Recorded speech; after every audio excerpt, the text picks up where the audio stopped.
thing that I like most about being a dad is that I see that I'm about to impact the world.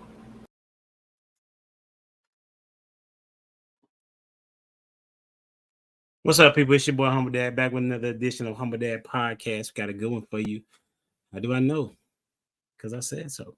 And it always is good because we have the best podcast, in my opinion, and a lot of people's opinion, on and in the YouTube streets. We're going to be talking about, is it painful to be a spouse? And I got this particular conversation piece from TD Jakes that talked about how there are some sacrifices and some pains that being a husband or being a wife exhibit. And one of the things that he said at the end was, just because you had a baby doesn't make you a mother. Boy, way to end the segment. So we're going to talk about that in a little bit more. And so we're going to bring some people to the stage. You know what I'm saying? The franchise player. We call him Prototype. What's good? What's going on? What's up? What you got on the? Oh, I forgot to ask the question, right? What do you wish more people understood about you? That I mean well, and I don't be trolling y'all. I'm dead serious, but it's only to open up dialogue and conversation and get to a solution. It's never malice behind anything I say. That's a bit. I understand that premise. I understand that for sure. Hey, we're gonna welcome to the stage. She can't see tonight, but hopefully, you know what I'm saying, it'll get better soon. Welcome to the stage, Miss Ash. I see the shade. How about that? Listen, hey, prototype saying the one that he don't throw shade. I didn't say that. Oh, my bad. I'm sorry. I see how the tree is tilting tonight. My bad. Okay. What I wish people understood more about me is everything I say is, don't take it to heart. It could be a joke. I guess it's the deliverance, but people take everything I say is just serious. Don't do that. So you're gonna be mad. You're more of a playful person? Is that what you're saying? Yeah. It's just, sometimes it don't come out like I'm playing. Like, you really gonna do that? Oh, okay. Well, you don't never laugh when you say what you're saying, though, Ash. Just to be fair. I said delivery. I said it could be the delivery. Here you go. I take a little. I don't care. So, I don't care. What you gonna do about it? What you gonna do about it? All right. And welcome to the stage, the meek, the humble. You know what I'm saying? But always talkative, Miss Tamia. What's up? Hello. I wish people understood that I'm not as cookie cutter as I appear to be.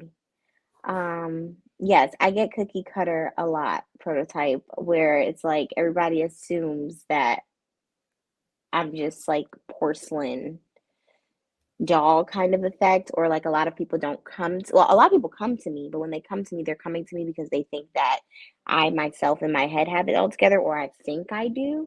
And that's not who I am at all. But I think a lot of people are like, oh, to me it's cookie cutter, like, oh, you're not going to go with us to the party, you're not going to go with us to the club. And I'm like, oh, I see. See, goody two shoes. You're not the goody two shoes they think you are. Okay, I am good. I am good. Now she's changing it. I don't understand.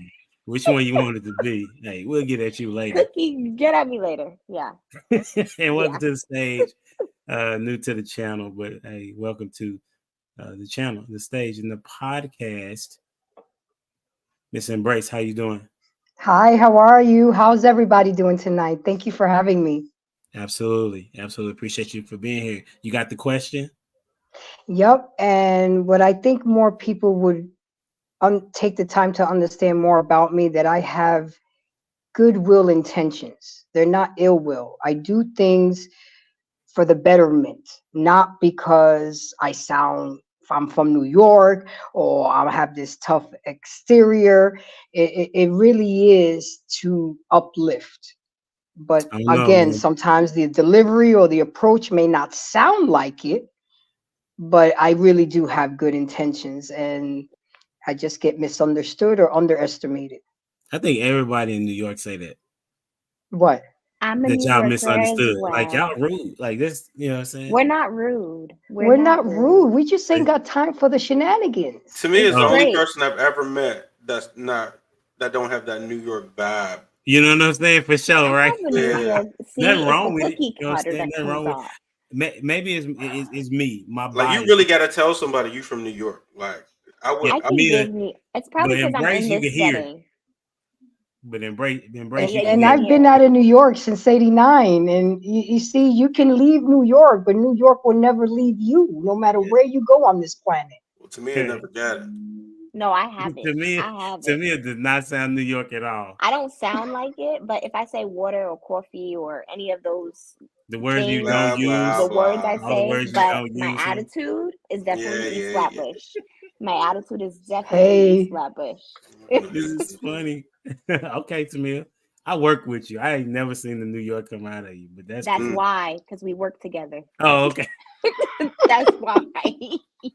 That's what's up. I would say for me, I want I think that people that know me misunderstand where I am now as opposed to where I was before.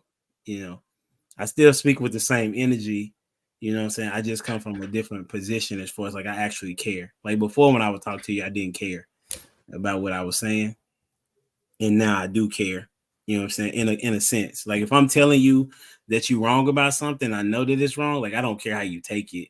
You know what I mean? Because I know that I'm prototype. Why you laughing, bro? I'm right there with you. Oh, okay. we know that. So that's probably why we get along. That's Yeah. what that's what Tell it her how is. it is. Tell it how it is. Hey, but at the end of the day, you know what I'm saying? I'm willing to listen. That's the thing that I think people don't know, that I actually do listen.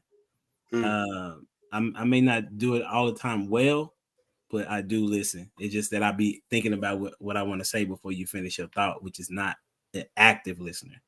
Right, to me, it's not an active listener. I think we talked about that. All right, so we're Right. gonna get it, huh? I said right. Yes. For sure. All right, so we're gonna get into this, man. I'm interested to see what y'all have to say. And we're gonna start off with this question: who is more ready to be married, men or women? Who is more ready to be married? And we're gonna start off with Ash. That's cold blood. How you start with the unmarried person first? That's wrong. Because any one of y'all can. Why not? It's an opinion. Okay, I think women be more ready to marry than men.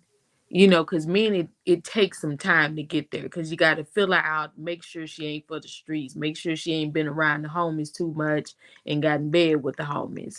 I think women be there because, you know, as little girls, we're taught about the princess dream wedding. And, you know, some of us have, and I've seen this, a whole book playing with everything from the flowers to the bridesmaid dresses to the hairstyle, the vacation, the honeymoon, where they want to take after, because it's embedded in us. It's to get married, but we don't really be ready. We be ready for, like I always say, the party, the glitz, the glam, but we're not ready for the actual sacrifice to come with it. So I would say definitely women is ready to just say the I do, but not really do the I do.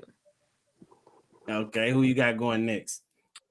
I'm going to do embrace the grace.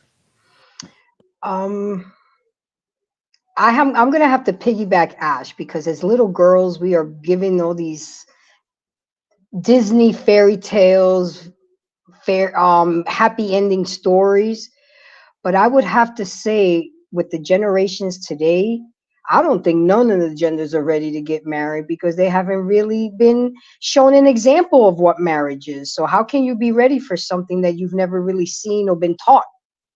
So it's really hard. I mean, women are taught to be independent, do your own thing. You don't need a man, da da da da. And then men are being warned about these women out here. So if I had to really pick a gender, I would say women. But nowadays, and the kids that are coming up, I don't think none of them are ready to be married. Everybody wants the big wedding, everybody wants the title, but nobody wants to put the work in. Okay, nobody want to put the work in. Who you got going next? I got Prophet going. Proto? Did I get the name? Did I get the name right? I think she Prototype. mean me, prototype. Sorry, No worries. prototype. No biggie. But no, I would say men are more ready to get married, especially in their 20s. The best time to catch a man is before he turns 30 and after he turns 45. So it'd be that awakening part that going through all the struggles in our 20s. We'll hold off. We start getting a little bit of bread. You know what I'm saying? But you can catch a man that's on his purpose in his 20s.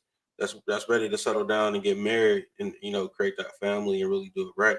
It's, a lot of it don't happen. We get burned on the way. So it turns to 45. It goes to either before 30 or after 40. That's the best time to kind of get him, man. I think you said that once before, but Yeah. It's on you, Tamia. So I believe that women we're brought up to just like marriage is in the plan. It's kind of painted for us. But if I'm speaking realistically, I do think that women are usually more ready to be married just because we're already thinking of it as we're getting older. It's kind of like a dream, and hopefully we have good examples, but essentially, like, even when we don't have good examples, we want to be married. Like, we want a husband. You'll always probably hear a woman say, like, oh, I need a man, or I need a husband, or I need to get married to this person, even if they haven't turned the mirror on themselves. They're not really afraid of the concept of marriage. I guess because it has had that fairy tale kind of presentation since we were younger. But I will say, realistically speaking, once a man is ready to get married, I think that he's more prepared, essentially, because when a man decides that I want to settle down with a woman, I feel like he's covered a lot of bases to make that decision to propose. So honestly, I feel like women are naturally ready because we feel like, hey, I'm supposed to be married. I'm supposed to be a wife. This is part of my role. This is part of my femininity.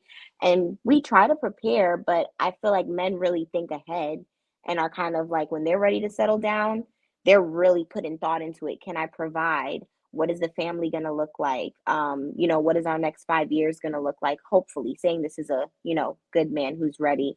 So I would say men sit down and really think more deeper into the marriage. So I feel like they're a little bit more prepared when that moment comes. I think for women, it's kind of like after the altar where we're like, oh, wait, am I ready to be a wife? Unless counseling has taken place before. But I think for women, the real marriage and being ready for marriage, you start to see it after the altar. I feel like men think of it before the altar. Interesting take. Mm-hmm. You say that men think about it before and women think about it after. Yeah, so I think women are ready for like the excitement, like the idea of like, I'm going to be a wife, I'm going to be a mom, I'm going to have a family. It's going to be beautiful. It's going to be the day that I've dreamed of. Like Embrace the Grace was saying, like, or even I've heard Ash say it, like ready for that big wedding day.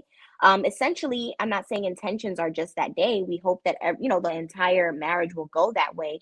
But in reality, even myself as a bride, I'm thinking of like, your main excitement, just as a woman, your excitement is like the wedding, like getting married, the engagement party, the bridal shower, all of these, like all of the pretty things of it. And then of course you're praying and you're hoping that your marriage is sustained and that your husband will support you. But men are very logical. So I feel like men really sit there and say, I'm about to get married. Like, I'm about to get married. This is who my wife is. This is how I'm going to financially provide. And I think they look more at the undertones unless they're having those conversations with their wives. I think they're really more prepared for after the altar because that's what they think of, because they don't want to set themselves up. That's So funny they're that really, you yeah, thought about us like that because we're not thinking none of that. really. Yeah, I don't think we're thinking like that. Enlighten me. I mean, men don't need money to get married. Well, I'm not speaking of money. I just use it as an example, but like Like, ready. I so think you guys think if more we're ready thoroughly. young, we're thinking about more of a partnership. That true love situation. We build each other thing. We not necessarily. It, But what that's holds even men more back is thought. once men get money, we kind of hold back. Like, oh, um, we got You're money now. very particular, but Now I don't even. we're calculated when we have money, and that's the wait. That's the pause between 30 and 45. It's a I think calculation. that it's still calculated for when you guys are thinking of a partnership. I think that's still calculated. That decision in like choosing who's going to be your partner, not calculated in numbers or dollar signs, but calculated in who can I do life with. And in order to think of who you can do life with and who you can partner with, you're thinking beyond the altar. Oh yeah, definitely. Yeah. So I'm just saying, as automatically, far as everything yeah. you're saying we got this lined out and this figured out. No, No, I we mean, don't. my husband, we didn't know, like we were 20 and 21 and 22 years old, like nothing was lined out. But it was he definitely, I know he thought about it when he asked me, like I know that this wasn't just like him pulling out of nowhere, like, yeah, let's get married, especially just as a young Black couple who comes from family we don't have married parents. I know he thought ahead. I know that, I don't know, I feel like when a man gets on one knee and wants to marry you, he's showing that he trusts you.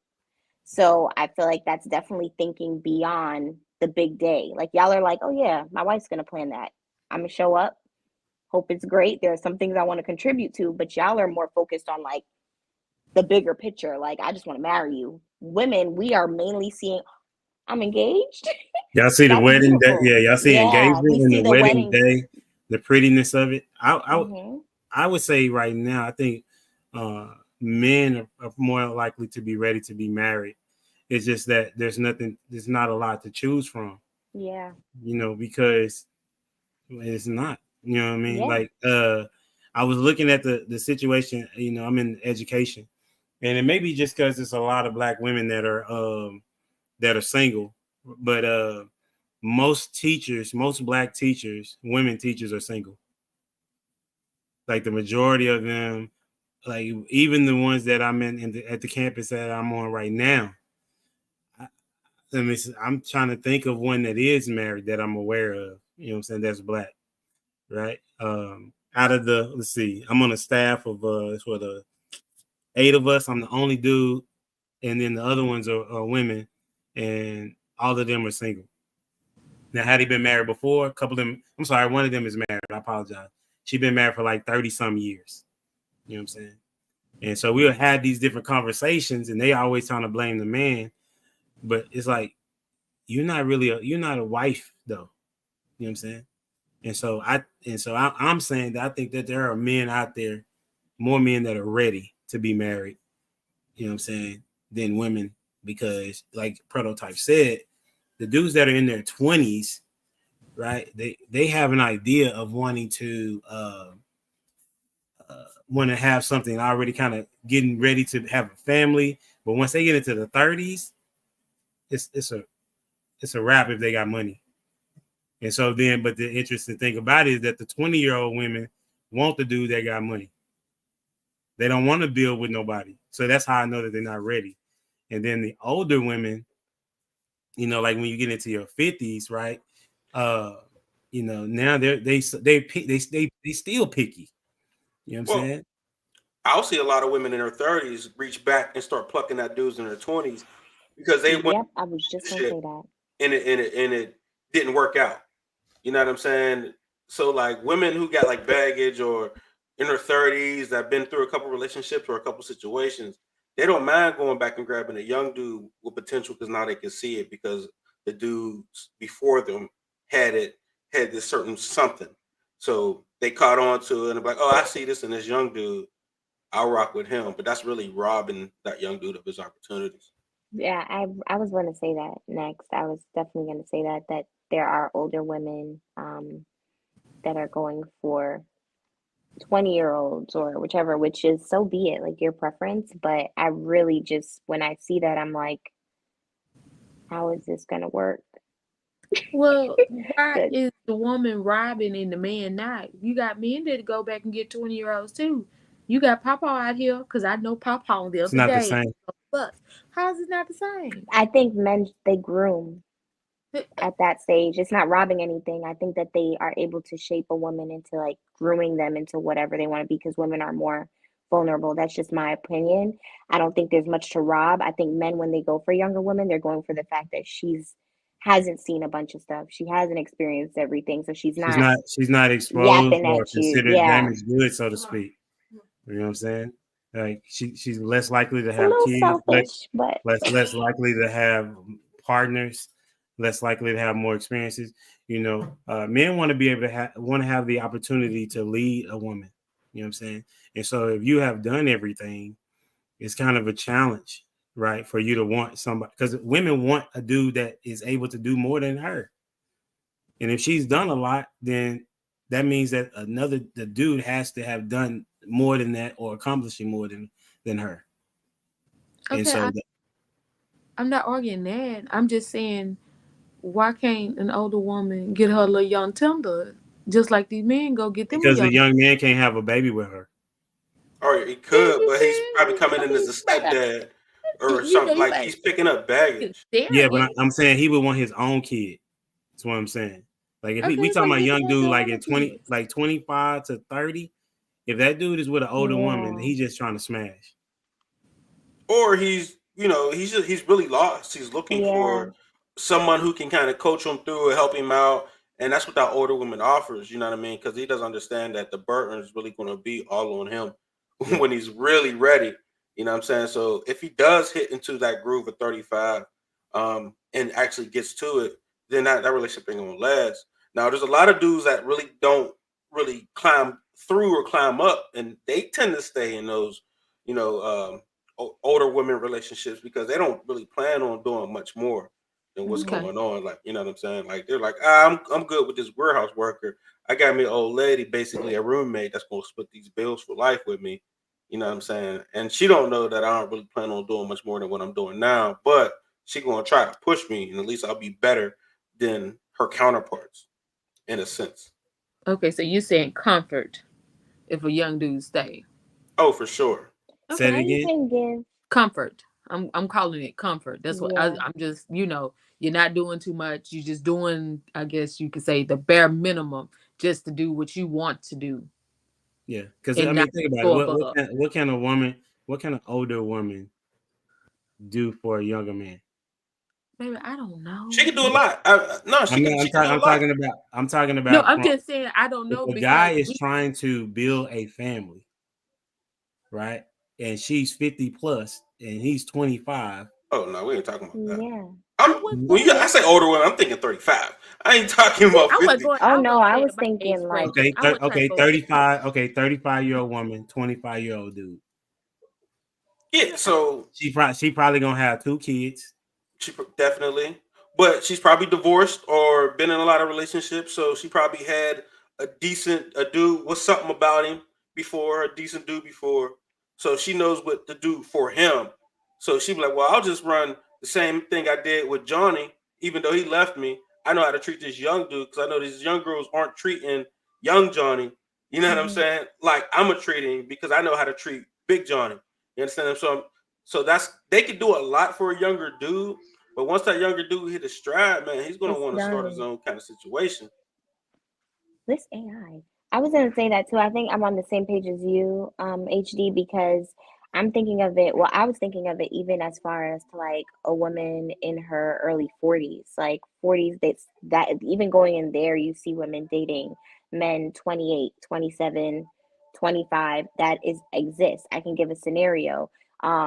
Very well off, like in the Navy or a nurse or whatever the case may be, whatever her position may be, but then she has children already, like is there that conversation of like, do you want kids? Because I feel like once women hit that late 30s, early 40s, naturally you don't some may, but it's like the percentage of women who want kids at that point past 35 is very low. So even then I see where Prototype is coming from, where when he gets to that certain point and he's not young Johnny anymore and he's like, I want my own child, he's gonna have to go back to around his age group, and it's just not gonna really cut it. All right, let's bring Dwayne Yeah. in here real quick. What you got, Dwayne? Who's more ready to be married, men or women? Man, that's a departure, man. I came in, You got y'all to talking about choose. age. Yeah, so as for who, man, it has to be the man. No matter how much the woman's ready to be married, if the man is not mature and ready, she's wasting her time because he gonna try and swing at every daggum pitch that comes his way, even if it's in the dirt. So he won't be faithful until he desires to be faithful. My 2 cents. You didn't So, answer the right question. Hold you in contempt. You didn't answer that question, bro. No, he did. He did because it No, backed me up. It backed nah, me up. he didn't answer the question. no, Who's ready to be? please do tell. Do tell, prototype. Do tell. Who's ready to be married first, men or women? You're not in I a relationship, just in general. It Generally don't matter. speaking, It don't matter if the woman is first, like fresh out the gate. If the man is the one that proposes to the woman, so it don't matter if we're the not talking about a specific relationship. We're talking about general. Like I that I if if you that's take not 20 general, men and 20 women, they don't know each other. no, 20 men and 20 women, who would be married? Who would want to be married first? that's a great question, prototype. Thank you. So if you take those same number of people that you just talked about, how many of the women is going to propose to the man? 4, maybe. Okay, well, it'll take a majority of those men to be ready. And it don't matter how many of those women are ready, even those fours, as ready as they may be, right? Ready enough to propose. It don't matter how ready they are. It's the man that proposes to the woman. Therefore, he has to be ready. So as for first, like first to me would be irrelevant. It has to be the man. And once the man is ready, then he proposes. That's just my 2 cents. What you got on the Embrace? Okay, so I am the perfect example of the older woman that you guys were talking about. And there came a time where I had to stop dating the younger men because I realized I'm too old to mold. And if they don't have children, it's a waste of time because at the end of the day, they're going to want their own children. I only have one. He's 17. I'm done. And when me and my husband separated, I went and got clipped because I was not going to have any more. So it just was a waste of time. So now I find myself having to date older. So what I try to do is I go 10 years younger or 10 years older, and I'm stuck in a hard rock in the middle. So all you guys have a lot of good things to say, but I am definitely the perfect example. I'm 49. I don't look 49, but I'm not going to date somebody that looks like my granddaddy, but I also can't date somebody that is too young. I have to allow him to grow in his own. I'm not here to raise nobody. I raised one young man, well, 3 stepsons, but you see what I'm saying? So at the end of the day, yes, the man controls marriage. But we as little girls, we fantasize about getting married, but that's just it. It's a fantasy. Like I was saying before, we want the dress, we want the wedding, but we're not taught to put the work in to be married. We're always telling the men how they should treat us, but we're not being taught how we should treat men, how to be wives. You have to be wife ready. You have to be already a wife material. He that findeth the wife findeth the good thing. So Y'all shaking your head and clapping. What's up with that, Ash? I'm in agreement. I'm not in agreement with Prototype tonight. I am in agreement with Miss Embrace because she's absolutely correct. Like, just think about it. From my generation and just looking at going what's coming after me. The girls are not being taught how to be a wife. They're taught how to be a boss. They're taught how to be y'all know what I like to call them, little strippers, They taught how to be little hookers. They're not taught how to manage a household, how to be somebody's mom. They're not basically sex workers. That's all they trained to be. Because every time you look at a video or something, they talking about you sleep with this man, you get this money, and go on about your business. Okay, so what are you saying? You trying to tell my child she need to go bust her legs wide open just to have a house? No, baby, no. If you get you a husband that's on the same accord as you can actually get to that house fast. Cause everybody's telling these young girls he need to have 100,000. Most men don't touch 100,000. Most men don't touch 50. So who are you talking to? Everybody is not a millionaire. So when these songs come on and I listen to some of this stupidity, I'm like, you're telling these young girls that these young boys over here that barely can read and barely can write their name is supposed to make 100,000, and you're supposed to be able to spend 30,000 of that actual money on a Birkin. Excuse me, baby, hold on, where you living?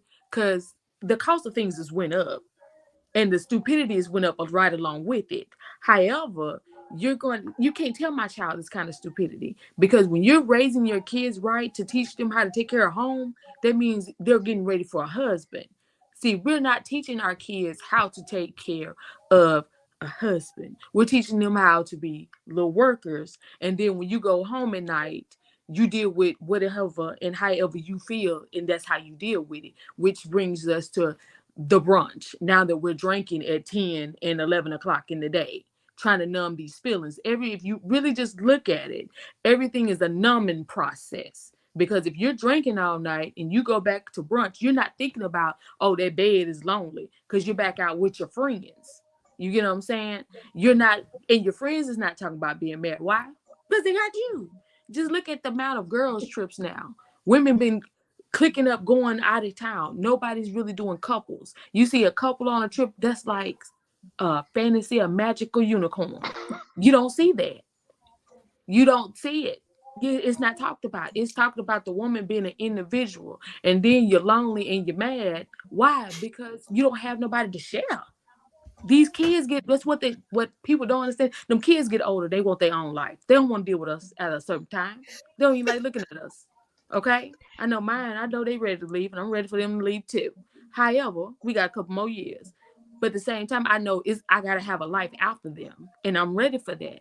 But at the same time, that's not what's being taught. What's being taught is this independence and loneliness, and you wonder why men are not looking at us.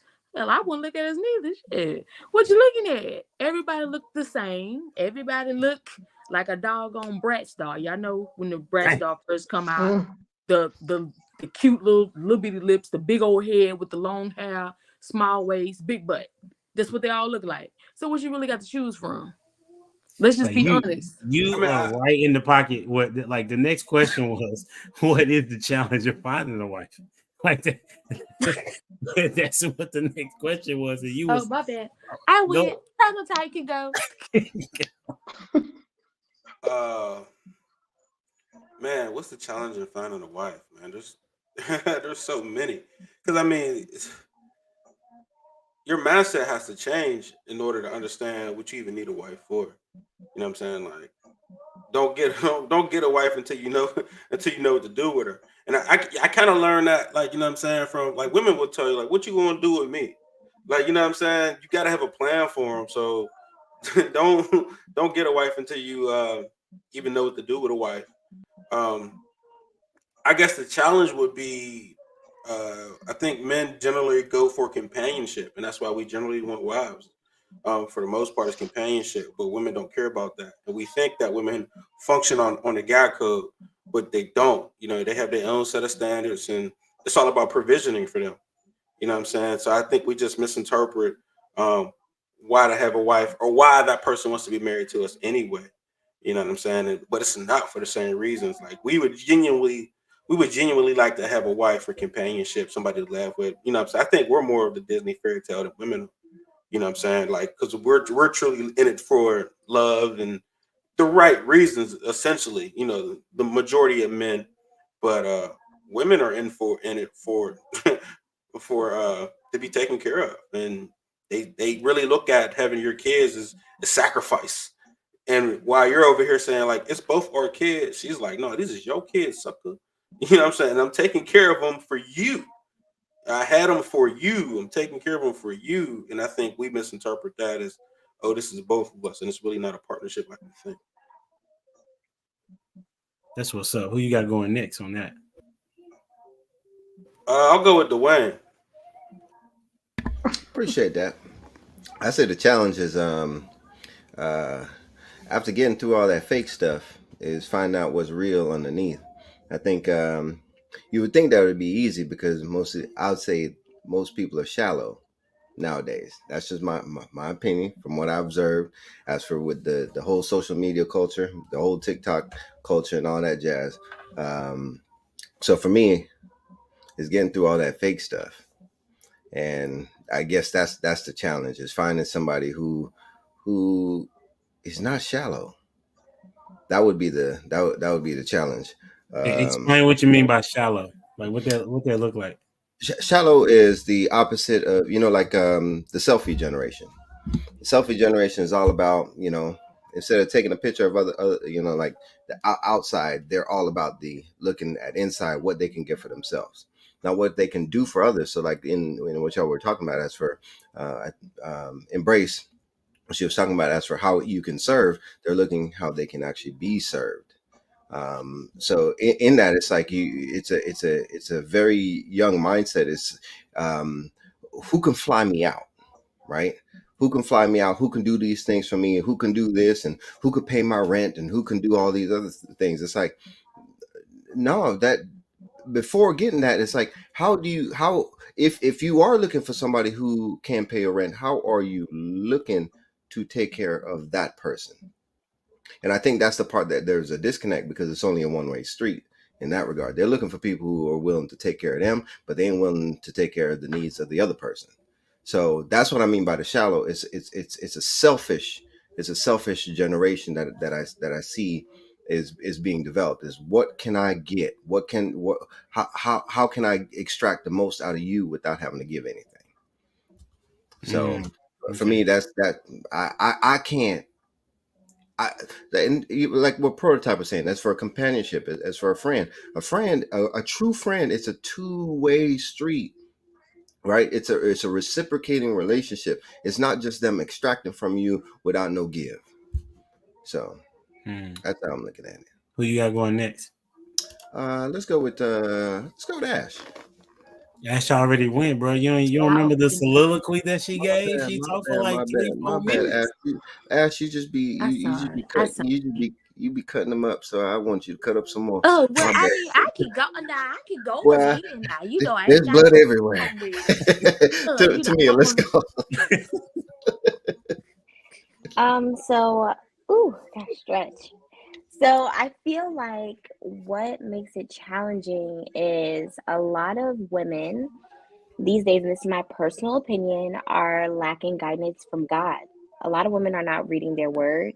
A lot of women have they don't have their roots planted anywhere. So they're easily influenced. They're easily pushed into the selfie phase, like thinking about themselves. They can go on TikTok and hear this influencer talk about how you're supposed to date and how you're supposed to look at a man and what you're supposed to expect and run with that leadership, but they don't have roots in, like, you can't even tell me what God thinks a woman should look like. Proverbs 31, so I feel like that's what makes it challenging. If a woman doesn't know her worth within herself and how God set her to be, then how can she be a wife? Like if you can't even like embody what you're sent here to do, and you don't have any roots planted, you're easily swayed. And a man is not he's looking for a companion. He's looking for somebody he can trust, somebody he can stand on, somebody that he can grow with. If your roots aren't planted, you're not growing, you're not going anywhere. You're just like easily uprooted. So I feel like that's where we find a lot of women, especially just in my generation, in my age group, that are just misled. I always mention that, like, these women are misled. It's sad, and it's so scrambled that it's very hard to get a majority of women these days back grounded. And I honestly only think it really happens when they get to know God, when they go find a good group or a good mentor, or whether it's on their YouTube screen and they start watching, sermons or listening to podcasts that are led by, Christian women, that they're then like, oh, I'm doing this wrong.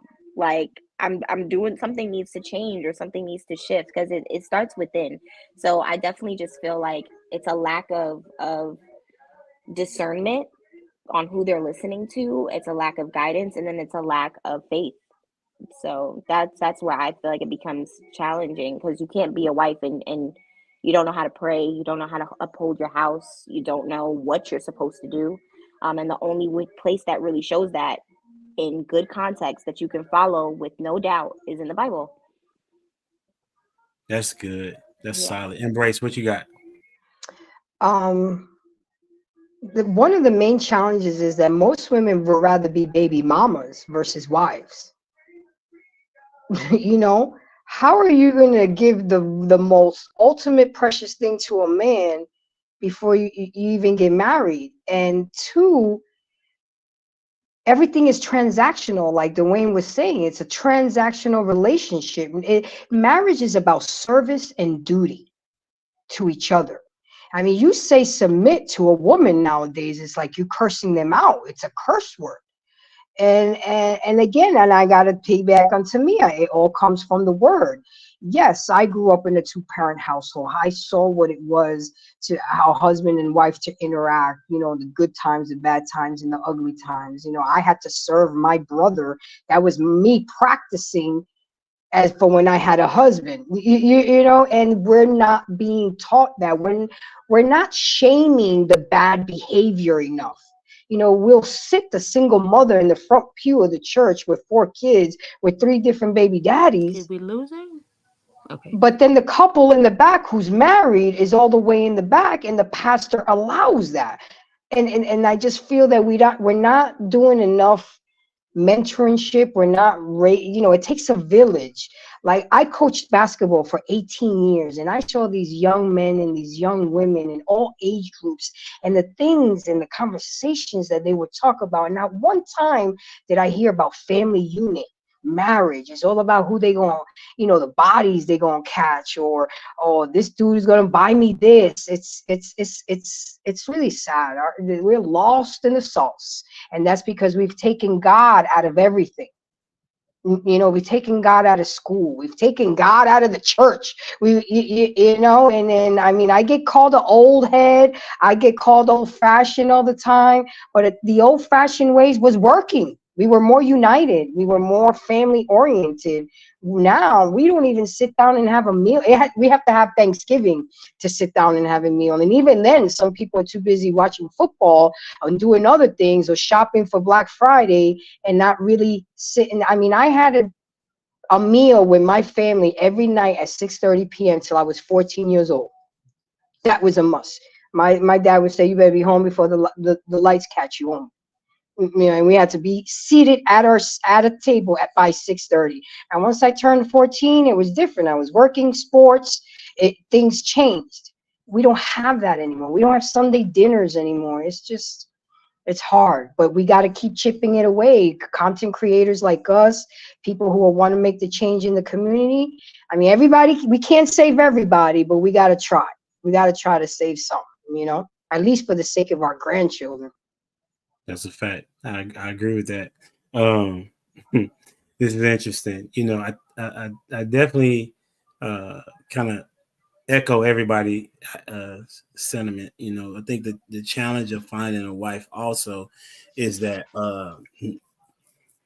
not just necessarily on the woman, right? But men in this particular regard don't understand what it is to be a husband. You know, even though they are the most ready, you know, as far as like there may be a part of like their finances, they may have you know, want to have a family, right? They because most men want to be married before they have kids. You know what I'm saying? Women, I can't, they say that's the truth, but they actually are having the babies, you know what I'm saying, before they get married. So, but I would say that the challenge in finding a wife is like, the man has to know what that looks like.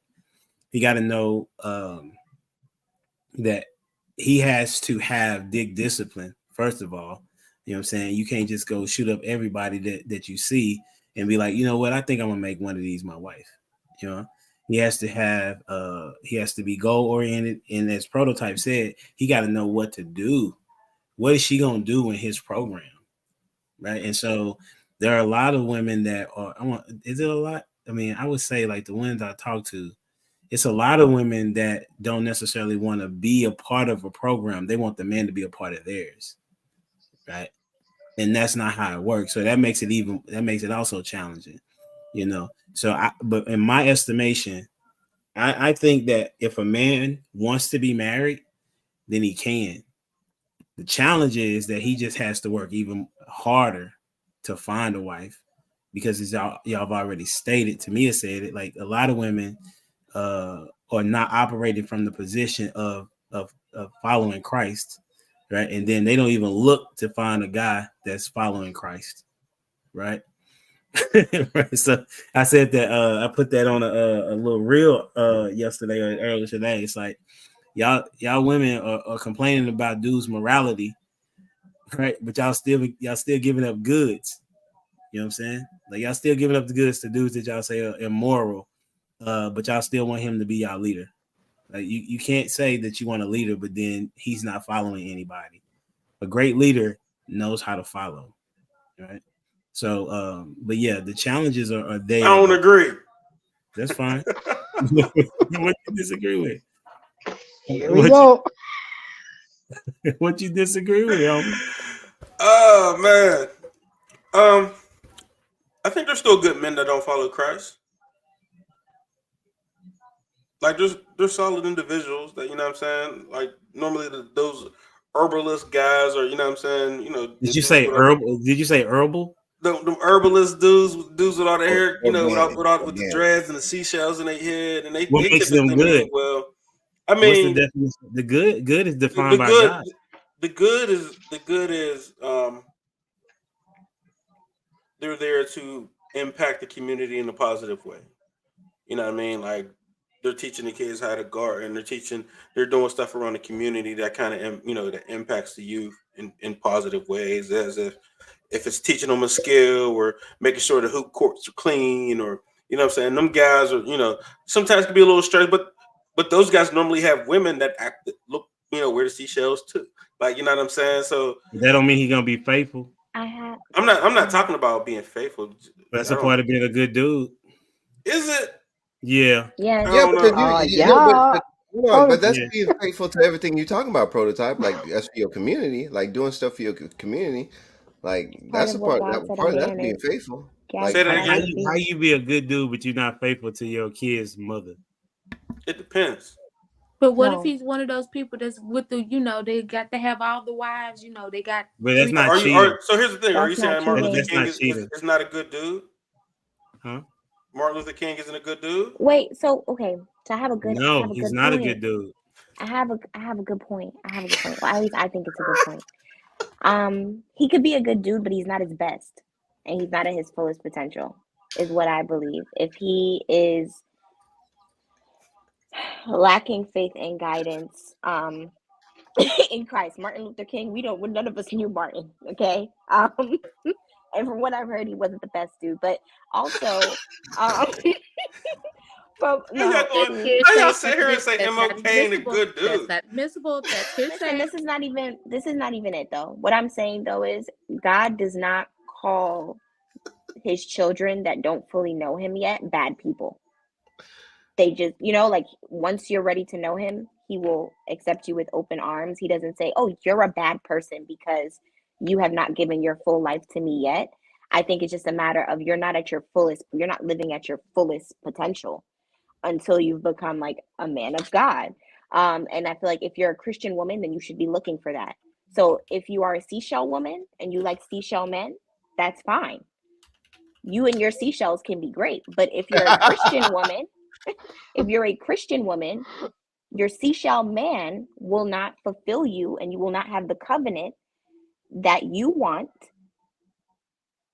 And you're seeking and you're praying for, you can't get what you want and pray for what you want in somebody that doesn't follow God, because then he says it, they won't hear me.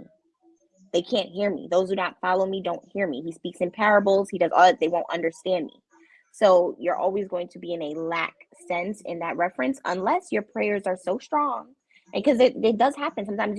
I got married. My husband was not fully, we were, like I said, we were young. He had not fully established his relationship with Christ. But I prayed and I prayed and I prayed and I prayed and I prayed because I know I want my husband to have a full relationship with Christ. That he believes in God. He always believed in God. But was he devoting his life and being obedient with the Lord? No. So you can pray for that. But I surely, before I said I do, knew that was not a seashell man. I knew that was a man of God. Y'all go quit. So Y'all he can quit this foolishness. He wasn't a seashell man, meaning he wasn't at his fullest potential yet. You get what I'm saying? God had not fully, he didn't embrace his father fully yet. So there was room for growth, and it didn't mean that he's bad. He was never a bad Yes, that's person. He exactly wasn't what his that best self. means. Listen, He man, y'all wasn't being good. real nice. Listen, He y'all being wasn't real bad. nice. You being nice. He I was get it. disobedient. He wasn't And is obedient. that That is good? truth. If your That is kid is truth. continuously being But disobedient, that's you not go, a man, I bad have a kid. good kid. That's not a bad kid. If your 2-year-old is not listening, your 2-year-old is not bad. Your 2-year-old needs to learn obedience. Your 2-year-old needs to learn structure. Your 2-year-old is lacking knowledge. There's an ignorance. There's a Yeah, difference between ignorance and arrogance. Okay, that's That fair, is but arrogance. that's a kid that is learning, right? But we talking about adults. And you're learning your whole life. We talking about I mean, adults. it's choices.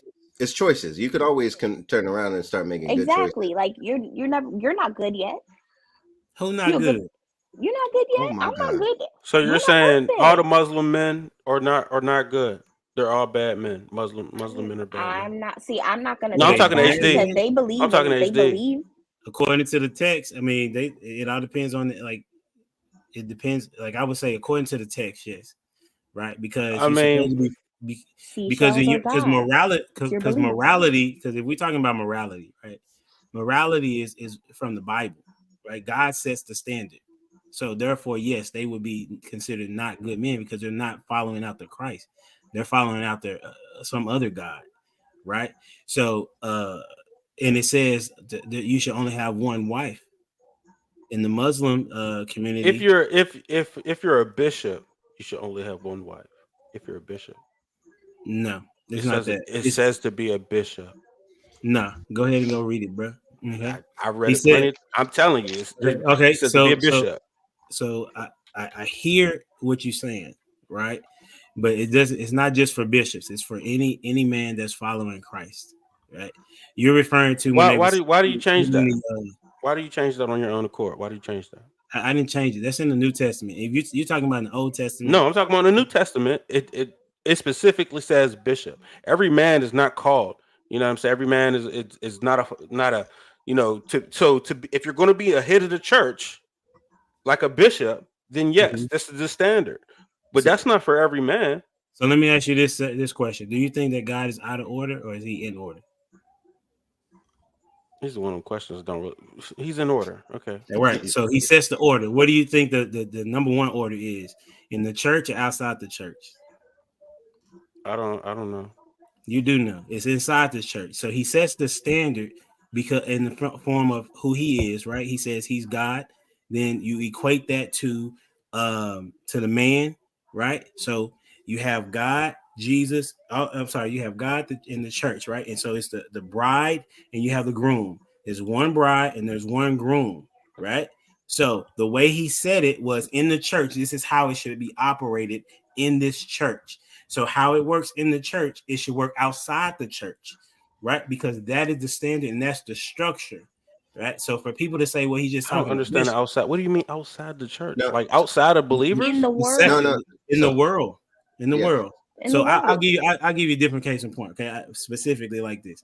So the church I go to, right? You have the pastor; he's in charge, but in charge of the pastor is God, right? And then you have the flock of people, right? That's the structure of the church, the hierarchy of the church. Right. The hierarchy of the church is supposed to work the same way in your family, right? It's supposed to be God, man, women, and children. It's the same. That's why it's called. That's why I'm telling you that He's in order. So He's not going to require something of what He considers the divine institution of the church. He's not going to set it that way and then come outside the church and be like, nah, y'all can do whatever y'all want to do. Like that's not God. That's literally the point. That's literally the point. To choose the people inside the body of Christ have a different, we're the salt of the earth, right? We're supposed to stand out. We're supposed to be different. What the outside of the church do? I mean, who cares? Oh no, I'm saying what I'm saying is like what I'm saying. I'll let you get to it, Dwayne. What I'm saying is like how the church operates biblically. You're looking from the Bible standpoint. It's supposed it's God then the church, right? It's your bride and your groom. At the house, it's husband then his wife. Now that's if you are talking about you're functioning from a Christian standpoint. Now, if you go to the part of being in other religions, they operate differently, and I'm saying that would not be good if you're a Christian because your boundaries are within the confines of the Bible. Now, if you operate outside of the Bible, then the Bible is saying that you're wrong, which would mean that that's not good. So therefore, that man and that woman are not good. But ain't Go that ahead, Dan. judgment though? You ain't supposed to be doing that. No, It Hold do. on. It don't say that. It says you can judge once once you pluck your. You know what I mean. Once you Yeah. right, go ahead and judge. It don't say don't judge though. I'm just saying, but to me, I don't get deep in it. That's why y'all when y'all have y'all religion talks, I just stay out of it. But I'm just saying, That's if partly the problem that women don't want to get in the weeds. But it's well, not there even. you go, that's not my weed. I That's not my door. But That's not that's what. one of the parts Some of you that's need one to of the know things that. men need. We but need it these but conversations, it is your and it it is your sucks that we weed. can't have these conversations with our I spouses. didn't say that. I didn't say you can't have it.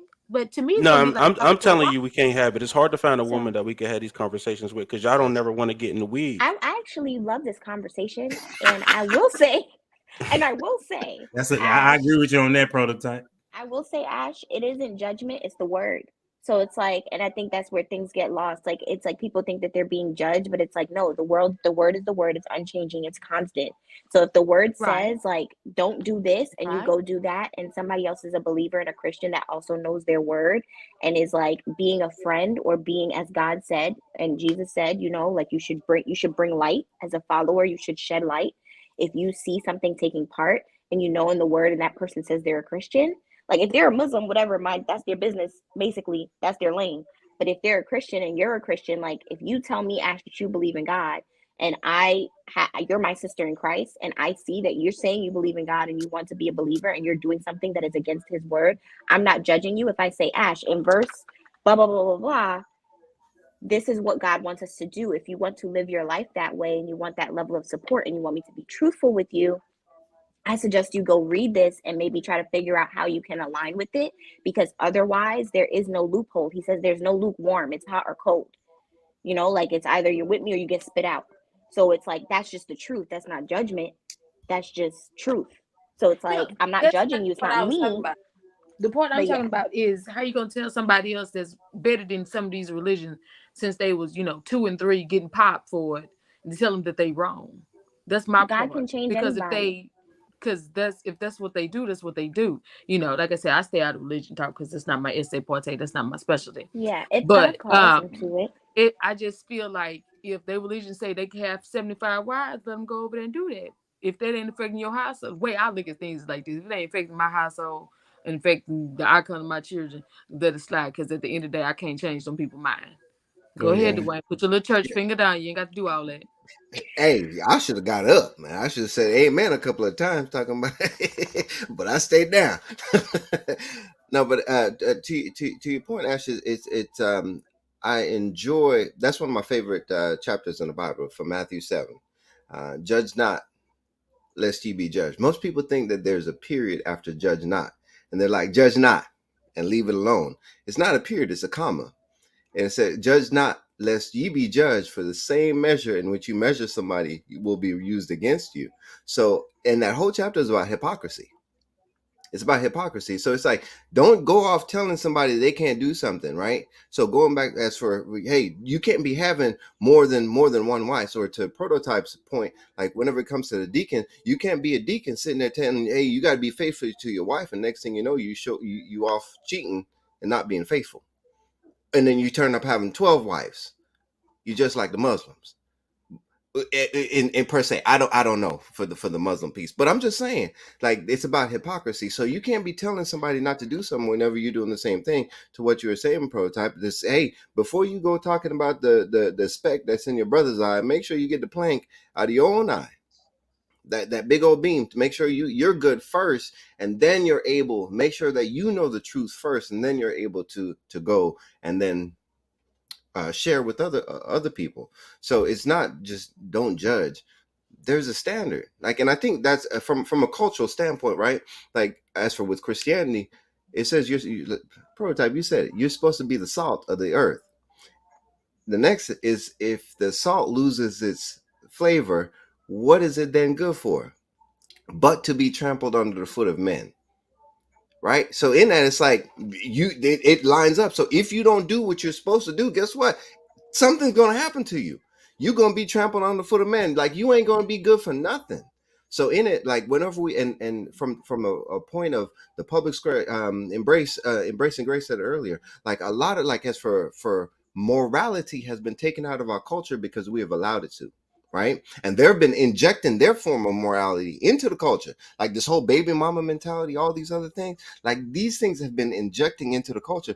The question is, can we look at it and say, is it good or is it bad? And as for the standard, what standard then are we measuring it up against? So is it, as for with the standard of God, these things that now are popular in the culture are considered bad from a biblical standpoint. But why has they been allowed to be perpetuated? Because we have stood down and allowed it to happen. Embrace, did you want to say anything to this? I mean, I agree with it. We don't, we're sitting on the sidelines for too long. We're not shaming. We're not calling people out on their bad behavior, and we're allowing things to happen when you know that it's morally, ethically wrong. And then we want to sit here and complain about it, but what are we doing about it? Yes, it's good to talk about the problems, but we also need to talk about solutions. What are we going to do? I felt that I was doing my part when I was coaching. I was talking to these kids, not just you don't coach just about basketball, but you end up spending so much time with them that a lot of times they wouldn't even feel comfortable talking to their parents. They'll come up to me, "Hey, coach," and it's like, what do? You're not going to talk to them. You're not going to mentor them. You have to, because it takes a tribe, and we've gotten so lost. I remember in New York where the whole neighborhood took care of each other. And if you got beat by the neighbor, you come home, you get beat again. And we didn't call child protective services or the cops. We all took care of each other. But now it's like everybody just wants to take out a phone. He wants to record, don't want to help, or God forbid if you help, don't tell me how to raise my child. It's just like, again, the shallowness. I'm just reiterating it. We're gelling it because everybody that everything is putting on the table, we're picking up. And it's again, we are lost in the sauce, and we have allowed it to be in the music industry, the sports industry. They are all distractions to distract us from what we're supposed to be doing, and a lot of us are going to learn when it's too late. Go ahead, Tamir. What I was gonna say is I think it's a matter of even not wanting to, like, Embrace said, like, we're gelling it, and I think our society has gotten too comfortable with not wanting to hurt feelings, and have mistaken, sorry, we've mistaken hurting feelings with being truthful and being real and really taking on what our roles are as children of God. Like our role as children of God, like you can do it in a mannerly way, you can do it in a respectful way, but He didn't send us here to always mind our business. Like He didn't send us here to always like sit here and be like, oh, that's not my home, because we're brothers and sisters.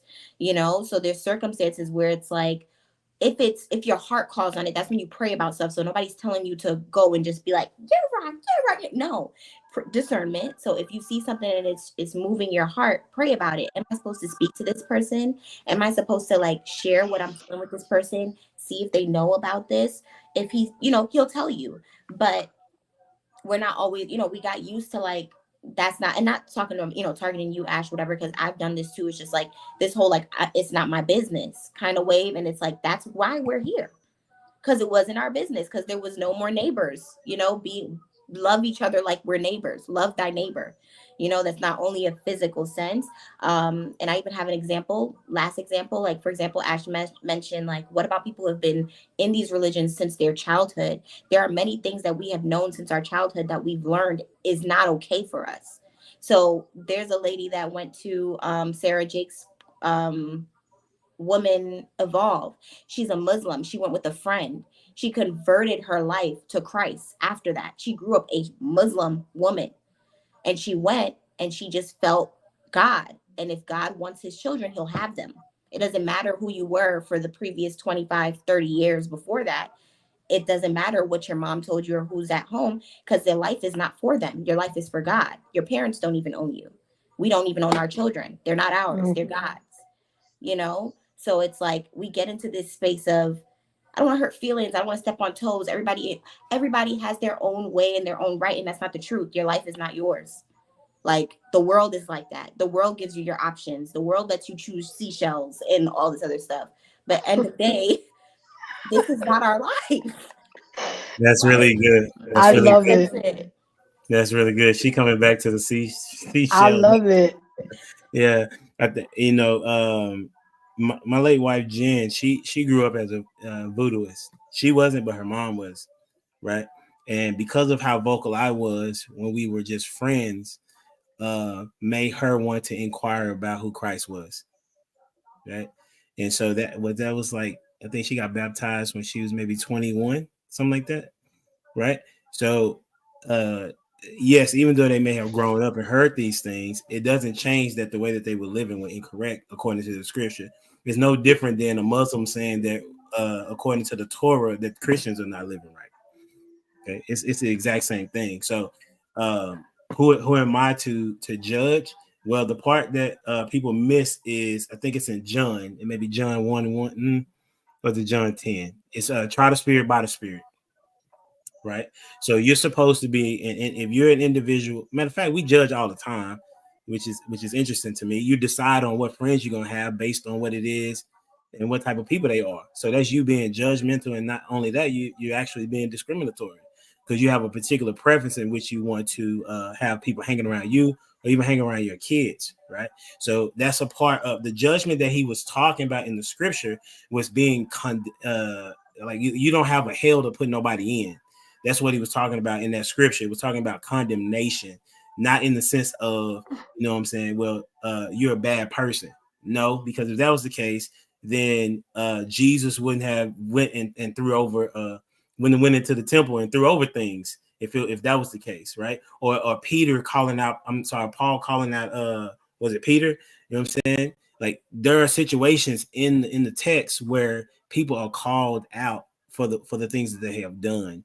So I think it's important for people to be, if you're a Christian, you definitely need to study your word and not say you're a Christian just because you got saved. You know what I'm saying? In the initial point, yeah, because you're new to it. But the scripture also says faith without works is dead, right? Which means that what Dwayne was saying, I think Prototype was saying it too. Like, if you are saying that you are a bus driver, but you never drive a bus, it don't make sense, right? Okay, I can say that I'm a basketball player all day, but I haven't been playing. I can say that I'm a Christian, but I don't live like it. Like, I mean, that's the whole point of why the scripture was talking about don't be a hypocrite. Live how you say you are and live how you believe. You know what I'm saying? What a transition. Y'all always do this, man. You know what I'm saying? But it's a good conversation though. I'm gonna hit us with maybe one of the last two questions. We're gonna talk about this. TD Jakes was did y'all get to see the video? Did I send No, it to you got the clip. let me go to it. I don't know how to put it up on the screen here, but You go to present. You see the present button at the bottom? I bet. Let me do this. Okay. This is our intermission. Hit the like button, share button. You know what I'm saying? All that jazz.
It won't let me share.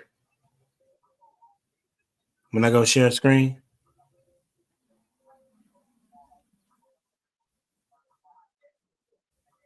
Let me see if I do it like this. Post the link and maybe I could do it. All right. Proto. I sent it to you on Instagram. Instagram.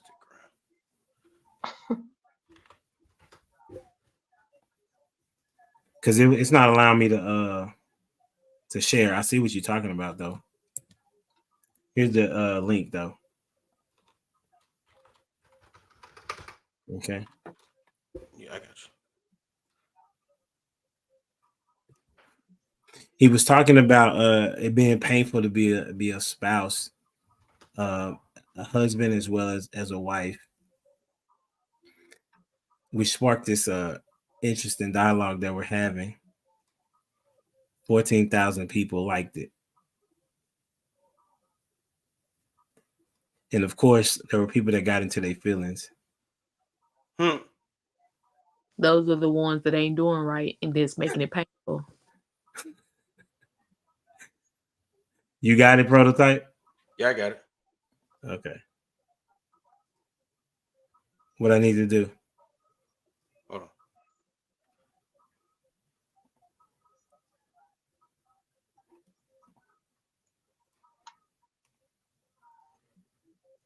Present. Share.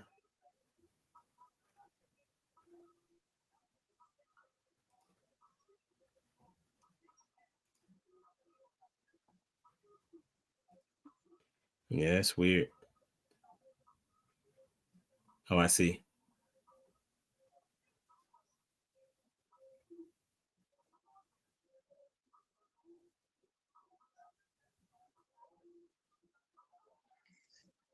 You have to put the mute button.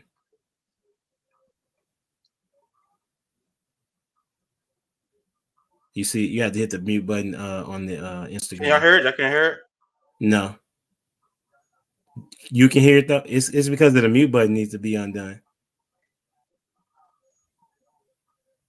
No, I think he can hear it. It's just not playing through. Yeah, I can hear it. Mm-hmm. Yeah, because it's not playing on my for me. Can y'all hear that? No, it's probably gonna be headphones. No, it should be able to play through. Yeah, no, we can't hear it. Yeah. What do you say? Well, he's talking about what he says is can y'all hear mine? No. He said it's painful to be a good husband. It costs you something to be a good husband. You have to cut You your got to add it ego to the back. screen. Yeah. You did add it to the screen, and it still didn't. You got to cut your pride back to be a good husband. And you have to cut back your need and reciprocity to be a good husband. Not easy to be a good husband. But I don't know why y'all couldn't hear it, but yeah, it was basically just saying. See if I can try it this way. He said it is easier to look like a good wife than it is to be a good wife. And then he transitions and says, he said, just because you have a baby doesn't make you a mother. What does he mean by that? Well, just that's because, true. That's just what he sorry. said. Sorry, I'm tired. It's past my bedtime. But yeah, we're almost done. We're almost Go done. bed. You are. You gotta take your power nap like I do. Yeah. Like go 5-7 minutes. Yeah. So okay. So the question that I had was, is it painful to be a good spouse? Like, is it really though? You know, and we're just gonna talk about it. And then it's gonna be the last topic that we have. But is it painful to be a good spouse? I guess he was saying that you have to do certain things to be a good spouse. We'll start with Embrace. What you think? And then we'll talk about it. I would have to say nowadays it is painful to be a good wife because you have social media, you have the lack of God in your marriage. People are not putting in the work, the due diligence and effort to work on their marriage. Again, marriage is about service and duty, but we have this attitude is what can he do for me? You know, there's no a give and take situation. It's very selfish, one-sided, and if people would just understand that marriage can be extremely rewarding and beneficial, but it's just all about me, me, me, me. And unfortunately, that's what's happening now in our community is indicative. You know, we're not pushing marriage, we're pushing independence, we're pushing boss chicks, we're pushing master's degrees and graduate's degrees. You know, we're not pushing family unity, we're pushing baby mamas. You know, and then I'm not just going to be talking about the women, the men too. We're talking about, you know, yes, talking about getting on their grind, laying down the foundation, but they don't know what for, what their purpose is. So yes, it is very challenging, and to be a wife nowadays, to be in a marriage, because there's so many outside distractions, too many options. It's too easy to give up. It's too easy to get a divorce, and unfortunately, it's just not like how grandma and grandpa they knew what was going on. There was issues, but they would stick it out. You know. That's what's up. Anybody got something to say on it? Yeah, yeah. I'm a piggyback off of that, but I'm gonna take a little different approach. I don't know if y'all ever heard of the Ash experiment. There's a psychological experiment, the Ash conformity experiment, and there's five people in a room. Four of them are actors. One of them is real, and the task is a perception test. And on the board, there's three lines of different lengths, and they ask which line is the longest line. All four of the actors are trained to give the wrong answer. So the first go around, the real participant, he says the real answer or the truthful answer. All four of the actors will give the fake answer. By the second, third, and the fourth go around, the real participant starts to adopt the wrong answer as the others because he does not desire to be wrong and he wants to then adopt the same mindset. So he foregoes his critical thinking skills to adopt and conform to what everybody else is saying, even or especially whenever it's wrong. And I think that's as for what you were just saying, Embrace. It's easier to conform because we don't want to stand out. We don't want to stand out. So because of that, it's easier to get a divorce. We don't want to go through the things that are difficult. We don't want to we don't desire to again stand out.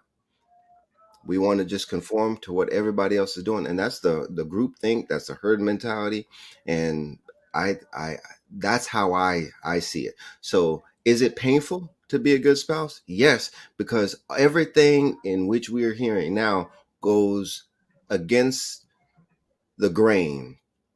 So, in order to have patience, meekness, long suffering, all these things in which we need to selflessness. Whenever I'm not a fan of TG Jakes, by the way. I'm gonna go ahead and put that out there. All right, I'm gonna put it out there. But what he said I'm about not either, reciprocity, bro. okay, cool. But what he said about reciprocity, or the back and forth, I said that earlier, right? In a good relationship, it's a two-way street. But how do we behave whenever it now becomes a one-way street? Do we now forego the opportunity to do good because somebody is withholding good from us? So even from that, that's the difficulty of it, is because even whenever someone is not being good to us, that does not give us the right to be bad to them. So is it difficult to be or is it painful to be a good spouse? Absolutely, because it's natural. It's natural. And I'll say this last thing, because I've been burnt by this before. Do unto others as you would like done unto you. Spiritual mathematics will not give you, if someone does evil to you, you're able to do evil to them. That's not how spiritual mathematics will work. That equation will not equate for a good positive result for yourself. So in that, if someone does bad to you, you're still obligated and supposed to do good to them. Anybody want to go? I Uh-huh. object. Ask if you object. I object. If you do me wrong, baby, I'm finna burn it down. But just to piggyback on the way, I do believe, yeah, okay, right. But being a good spouse today, why? Why would you want to be? But it is painful because you got a lot of good men out here and got a lot of good women that's out here getting burnt because of what people think they have access to because they see it every day. They can scroll like this and see it and look at it. They think that accessibility is what they can go outside that door and get, but in actuality, it's not. It's like we have become, I guess the word I'm looking for is complacent, and we're not really looking at what we have at home because we think once we walk out that door and lose what we got at this house, this baggage or whatever turmoil that's going on in the house, when we walk out that door, the streets is going to welcome us. But people forget every street is not paved. Every street has not been taken care of. There's weeds growing up. The foundation is cracked. You know, you're just looking at the neighborhood. Yeah, they may have just bought that new house and put it over there to make the neighborhood look good, to make the property value go up, but it's actually not good to drive on that street. You're probably gonna end up buying 2 new tires by the end of the week.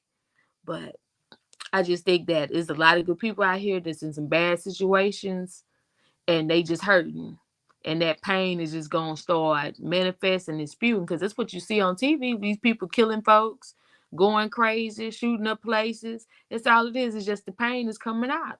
And this is the only way they know how to deal with it, which is violence. The evil that Dwayne was talking about that we're not supposed to do. Whatever, jail time is fair time. We might need that. Next.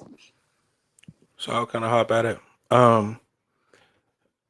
Yeah, I think it's painful to be a good wife or a good husband, only because in a long period of time, y'all wronged each other, and I don't believe you typically get over things. You just learn to live with them. You know what I'm saying? So that's what makes it hard to be a good because you still choosing to be good to that person even in spite of how you feel that day because you remember about that foul they did 10 years ago and now you feeling salty. Like, you know what I'm saying?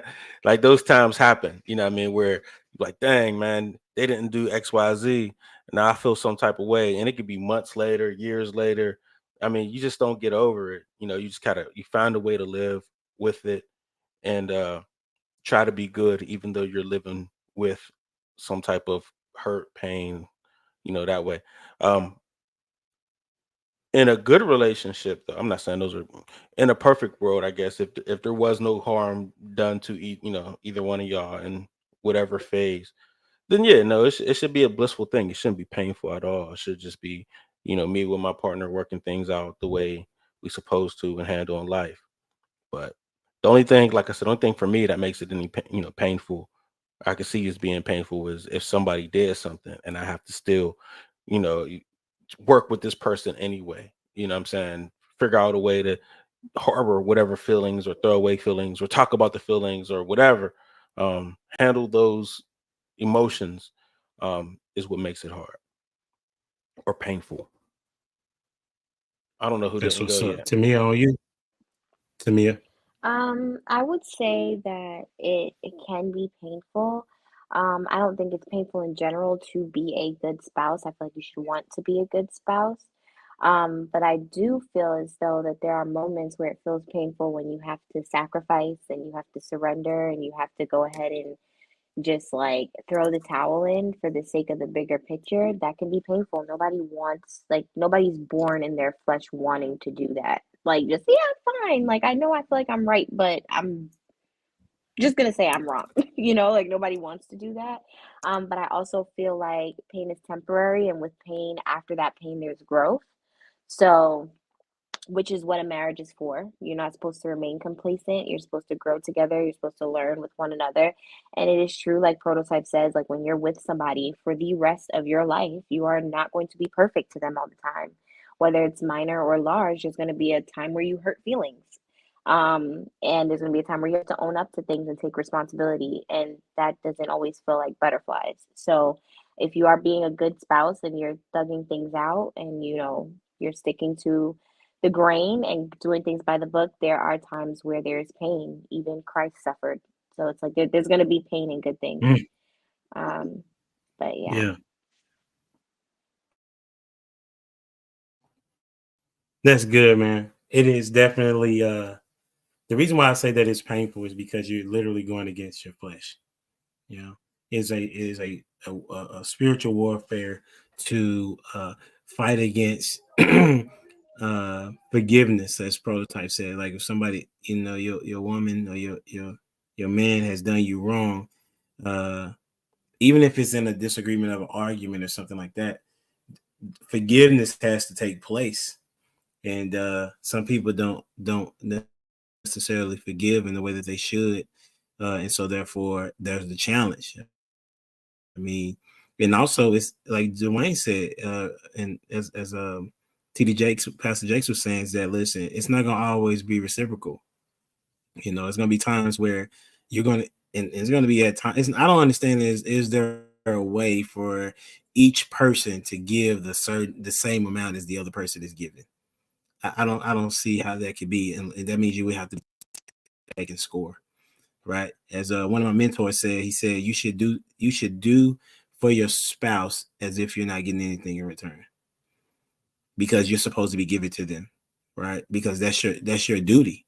You're supposed to serve them, as Dwayne also said, you do unto others as you would have them to do unto you, right? And the spiritual mathematics is not the flip side of that. If they do something wrong to you, no, that's not how it is. How do you want them to treat you, right? You want to treat them in that particular way, right? So yes, it is painful from a spiritual standpoint, but you can overcome those things and build a relationship, because that's a part of being in a relationship. You're gonna wrong each other at times because we're imperfect people, right? But at the end of the day, we have to look at it as a team. You know, I've played with some dudes that I didn't want to play with, but I've also played with some dudes that I enjoyed playing with, and sometimes we wasn't on the same page. But the goal was to win the game. But as it relates to a marriage, just know that you're on the same team, and y'all need to work together. Their strengths may be your weaknesses, and vice versa. And so, yes, it's going to be painful because it's two becoming one. But at the end of the day, it works out if you do it right. All right. So that's what I got for this evening. Before we get out of here, I ain't going to keep you long. Ash is over there on Instagram, 360 Diva, Prototype Kingdom Podcast is over there Tuesday nights.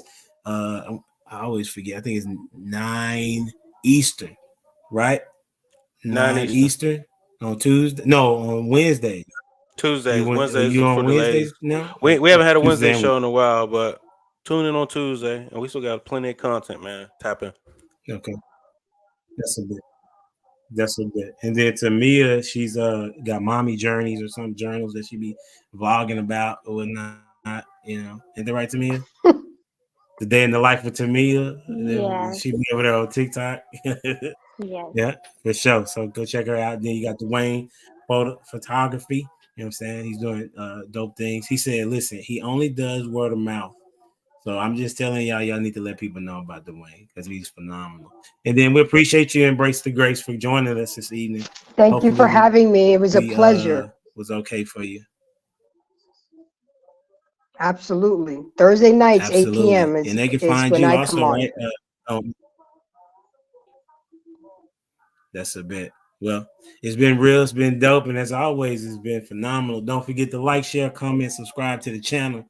And until next time, we out here. Deuces.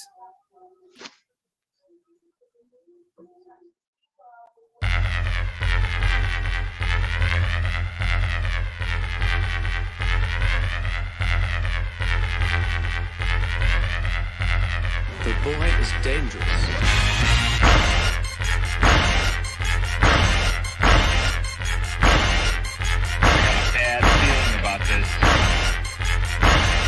You don't seem to understand something.